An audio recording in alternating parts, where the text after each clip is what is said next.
We begin, though, with something that could impact travel. That's the latest on that winter storm making its way across the East Coast. Yeah, this morning, millions of Americans in the Northeast are waking up to heavy rain, strong winds, and snow. The storm system has been marching across the country all week, leaving behind a path of destruction in the South. More than 50 tornadoes touched down in that region, with at least 3 confirmed deaths. We're covering it all this morning, beginning with NBC News correspondent Kathy Park in upstate New York.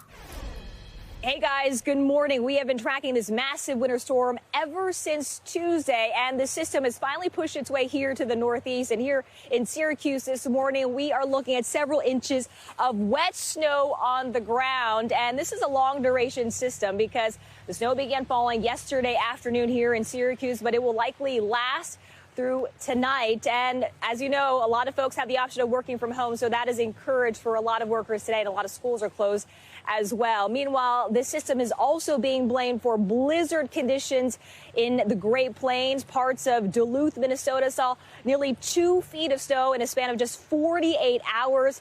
And on the warmer side of the storm, tornadoes were spawned across 7 states. Hard-hit Louisiana saw homes and businesses completely destroyed. The death toll has climbed to at least 3. Meanwhile, back here in Syracuse, in addition to all of this snow, wind gusts also a big concern today. Some spots could be looking at 20 to 25 mile per hour wind gusts, so down trees and power lines a concern as well. Back to you. All right, Kathy, thank you.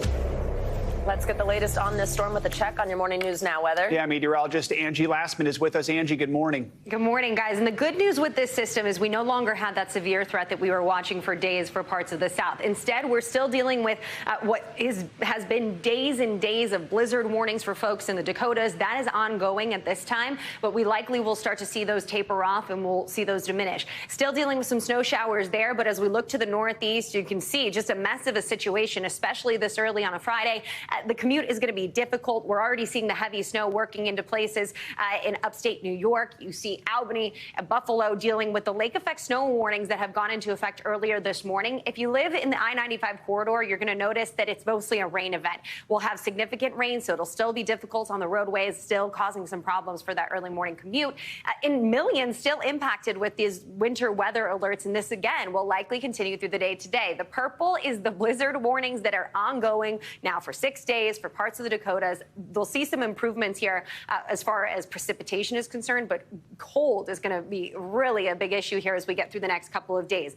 In the Northeast, we have the winter storm warnings in the bright pink that you see there. The lake effect snow warnings, that's something that will look to be impactful here as we get through today and even into the weekend, and dumping parts of New York with maybe a foot of snow along the lake. You can see totals up to 2 feet in the mountains, the Green and White Mountains. We'll see the Adirondacks. We'll see that kind of snowfall accumulation. But the most persistent snow bands along the lake could see, again, anywhere from 15 to 22 inches. So impressive snowfall amounts there. Along the coast, it again remains to be a wind event, some gusty conditions as that coastal low sits nearby, but also rain, especially if you're in Boston. You could see up to 2 inches of rain as we get through today and into tomorrow. Now, let's look ahead because the system is moving out, and thankfully, we're not going to have to deal with that system any longer. It's been ongoing, but the cold air has filtered in behind it. Check out Billings right now, 2-degree wind chill. It's pretty cold there. We're still dealing with the windy conditions there as well, hence the reason for that blizzard warning.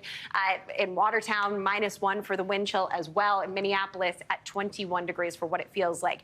And as we head into tomorrow, not much changes in that regard. We're still going to be dealing with the deep cold settling into places like Rapid City at -1 tomorrow morning. So if you have to go out, if you really have to, and you're maybe getting some errands done, bundle up. You're going to want that. And it kind of spreads farther to the south and east here as we get through the rest of our weekend and into next week. And I know what you're thinking. Next week is when we get all of our stuff done for our errands and this weekend. So here's a broad picture of what it's going to look like as we get into your Saturday. Pretty nice down through the south. Not a whole lot going on there. The bitter cold I mentioned, and a couple of snow showers lingering for folks in the Midwest. As we look to Sunday, that lake effect snow that I mentioned for parts of the Midwest and again into the north. Northeast. But take a look at this. We're going to be keeping a close eye on exactly what's going to develop here as we get into late next week. The week before Christmas, we're looking at a wetter than average pattern, especially across the northern tier of the United States. Now, as we look at our temperature pattern, colder than average as well. We are looking at some really cold air settling in, coming down from Canada and impacting us as far as our temperatures. But when we have a wetter than normal pattern and we have colder than average temperatures, we could be looking at the potential for some snow right in time for the days leading up to and maybe close to Christmas. There's still a lot of uncertainty, guys, with exactly how the system will develop, but we could be looking at some snowfall that would be impactful for not just the Northeast and the Midwest, but just travel across the country. So that'll be something to watch here as we get into the next couple of days for sure. Yeah, definitely a lot of people are going to be wanting to know more about that. Thank you, Angie. Yeah, as they head home. Thank you so much. All right, now let's turn to Washington, where a government shutdown has been avoided for now. Lawmakers agreed to a stopgap funding bill to keep the government open for one more week. The Senate approved the measure last night as they work towards hammering out a longer-term deal that would fund the government for all of 2023. NBC News White House correspondent Ali Rafa joins us now for more on this, as well as a couple other happenings on Capitol Hill. Ali, good morning. Good to have you with us. So walk us through how this short-term spending measure came together in the Senate last night and how it sets up negotiations to get that more comprehensive bill for next year passed by the end of next week. Yeah, Savannah, good morning. This short-term stopgap bill is now on its way to President Biden's desk to be signed into law. And like you mentioned, it avoids a government shutdown for now because government funding was originally slated to expire at midnight tonight. But negotiations for this longer-term omnibus to be able to fund the government through September of 2023 are now in overdrive because negotiators know they only have 1 week left to be able to do this. Now the government is only funded till December 23rd. And with the holidays coming just around the corner, you can imagine how eager lawmakers are to get this behind them. So the Senate will be back on Capitol Hill next week to get this done. We know they announced on Tuesday they already have an agreement on a framework that includes defense spending. What they're still negotiating is that overall funding number, which right now is hovering right around $1.7 trillion, Savannah. Ali, I also want to ask you about the fact that the Senate approved the National Defense Authorization Act also last night. It includes $858 billion in new defense spending. There's also this directive in there to drop the COVID vaccine mandate for service members. Tell us everything we need to know here. What are the key items? Yeah, so this is an annual bill that really authorizes the Pentagon to be able to spend. And in this NDAA that passed last night, there were several changes that are going to go into effect. One of them is that service members are going to be receiving an almost 5% pay raise. Funding and defense spending for Ukraine, Taiwan, NATO will also be boosted. And as you mentioned, that requirement for U.S. service members to be vaccinated is going to be dropped. This was a very controversial decision. This is something Republicans had been pushing for. Democrats knew that they had to include this in this bill to be able to get it across the finish line. And there's been mixed reaction to its passage. The White House was calling this a mistake, disappointment yesterday. Military officials have said that this could have devastating consequences as far as the readiness and deployment readiness for U.S. service members if a mass of them were to get sick from COVID, Savannah. So definitely mixed reactions to that last part of that bill. Ali, another part of the defense bill that didn't pass was an amendment by Senator Joe Manchin, and it was to expedite the permit process for new energy projects in the U.S. Why didn't that proposal pass? What would its impact have been?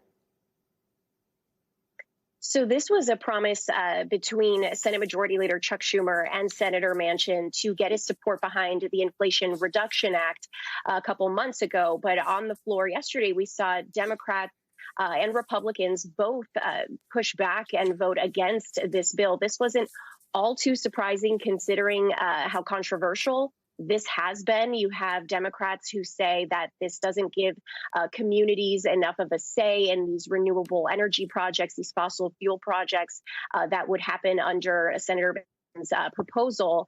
And Republicans are saying this doesn't go far enough. So it wasn't all too surprising that there was some pushback on it. What this does give Senator Manchin is sort of a head count where he needs to gain support and lose support over the next 2 years, because this is very likely to be brought up again in a Democratic-controlled Senate for the next 2 years, Savannah. All right, Ali Rafa covering it all for us this morning. Thanks so much. Now to some breaking news out of Ukraine. Overnight, Russia launched another wave of missile strikes targeting critical infrastructure and causing power outages in several parts of the country. Explosions were seen in the capital, Kyiv, forcing many civilians to take shelter. Officials there also reported blasts in Kharkiv in the east and Odessa in the south. Since early October, strikes like this have become a regular occurrence after Russia suffered a series of battlefield defeats. Let's bring in NBC News military analyst Colonel Jack Jacobs for more on the situation in Ukraine. Colonel, good to have you with us. So this latest attack seems to be similar to what we have been seeing over the last few months now, with Russia focusing on infrastructure. What's your reaction to these overnight strikes, and how have Ukraine's air defenses been holding up? Well, the Russians are reverting to their the thing they do best, and that is to lob indirect fire and precision-guided munitions at population centers, infrastructure, and so on, because they're having and have had and probably will continue to have a hard time on the battlefield. So this will continue through the winter with the objective of breaking the will of the Ukrainian people and making it extremely difficult for them to support their government and continuing the defense against the Russian invasion. The Ukrainians do have ground-to-air anti-missile capability, but it's nothing like what the West is going to give them. There's been some agreement that Patriot missiles, which were originally designed just to bring down airplanes, have now been vastly improved so they can bring missiles down, that they will be given to the Ukrainians. That may change the calculus altogether, because the Patriot missile system is extremely capable and will prevent the large majority, if used properly, prevent the large majority of missiles that the Russians fire into Ukraine, prevent them from reaching their targets. Still, at the end of the day, the thing that's most important for the Ukrainians is the continued support of the West, including the Western Europeans. As long as the United States can be successful in convincing its allies in the West to continue to support Ukraine, then what happens on the ground, the really important bit, probably won't take place until the springtime, Joe. You mentioned those reports the U.S. is planning to send Patriot missile systems to Ukraine. We know it's something that Kyiv's wanted for a while. So why now from Washington, do you think? Principally because the Russians have decided that they're going to spend most of their time, most of their energy in what they're doing now, and that's to send indirect fire into population centers and into infrastructure. The battlefield is at a stalemate. There are some local attacks, local defenses.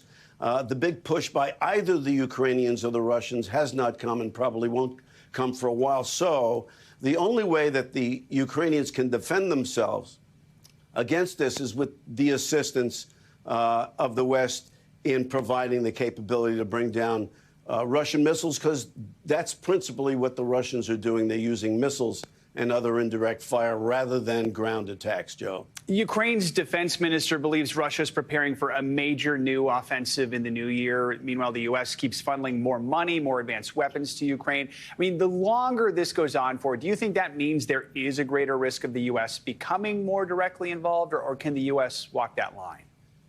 I think the latter. I think the United States can continue, and the West, rest of its allies can continue to walk that line.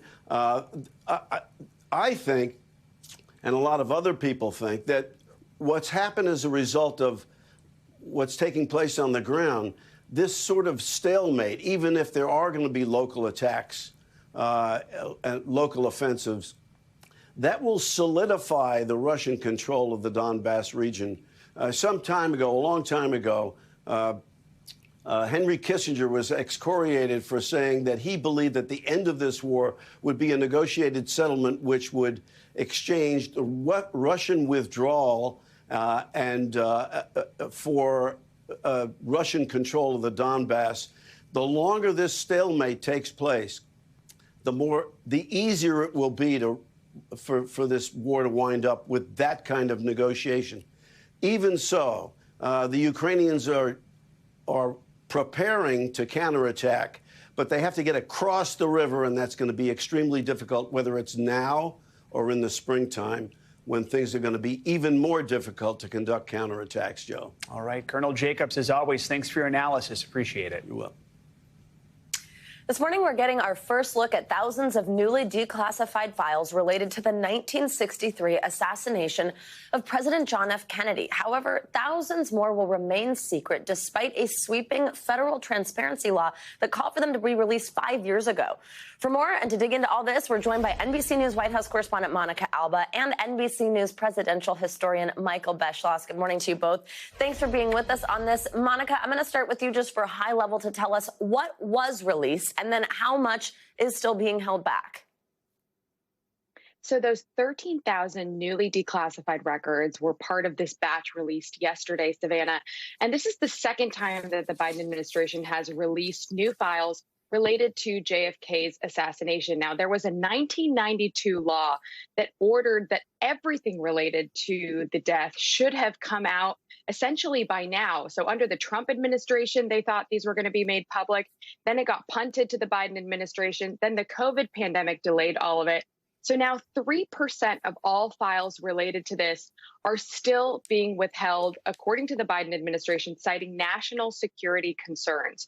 But what we did see released, and we need to wait for experts and historians like Michael to go through everything with a fine-tooth comb. But what we are now learning are some new details about Lee Harvey Oswald's time in Mexico City and a wiretap that had collected some information about what he had said there in relation to wanting to kill John F. Kennedy. So we're learning a little bit more about that aspect. But the big question here that has fueled some conspiracy theories was, did Lee Harvey Oswald act alone? And it doesn't seem that this new information really gets at that. So that's what many people are still wondering about. Is that something that's in the still protected documents? That's a little bit unclear as well, Savannah. Michael, let's bring you in here. So according to our NBC News reporting, there are these ideas that these documents that have been withheld might include something about a shadowy CIA agent, a covert Cuba-related program. And it's also said that to researchers, these ones that are withheld might be the most interesting. So tell us, why would it be that those ones continue to remain secret? Well, thank you, Savannah. And I think Monica put it really well, as usual. Here's a case where, bureaucracies of the U.S. government in 1963 and in 2022, they protect themselves.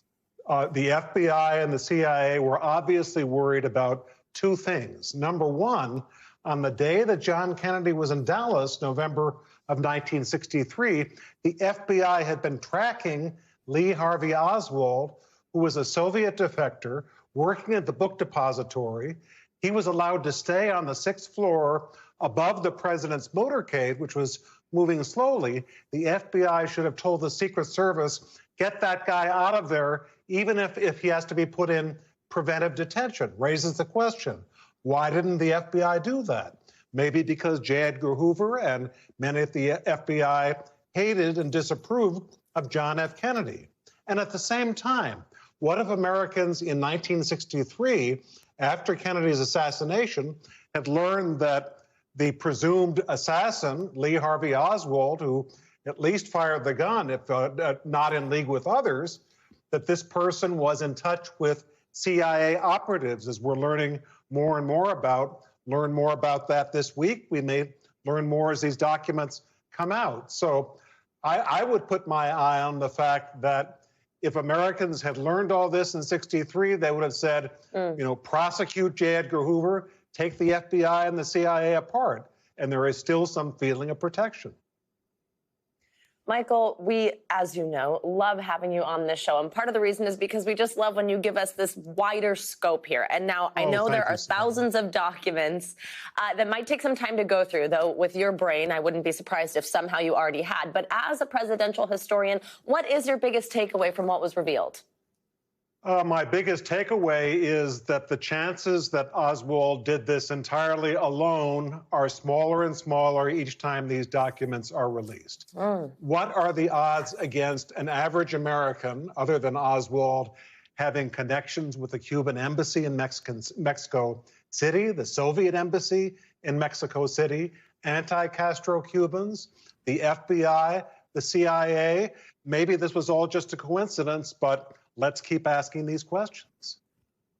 Let's definitely keep asking them. Monica, what's next? Will we ever see these remaining files? Well, the review is going to continue until May of 2023. And according to the memo the Biden administration released yesterday, it's possible we could see the additional information, if all of it is deemed able to be released, by June of next year. So in the next 6 months or so, it's possible, but we have seen in the past this be punted time and time again. So it's possible there could always be a delay, and it's possible some of this could never be released or see the light of day. Savannah. Well, if and or when they are released, we'd love to talk about it with you both. Michael and Monica, thank you very much for your time this morning. Thanks for watching our YouTube channel. Follow today's top stories and breaking news by downloading the NBC News app.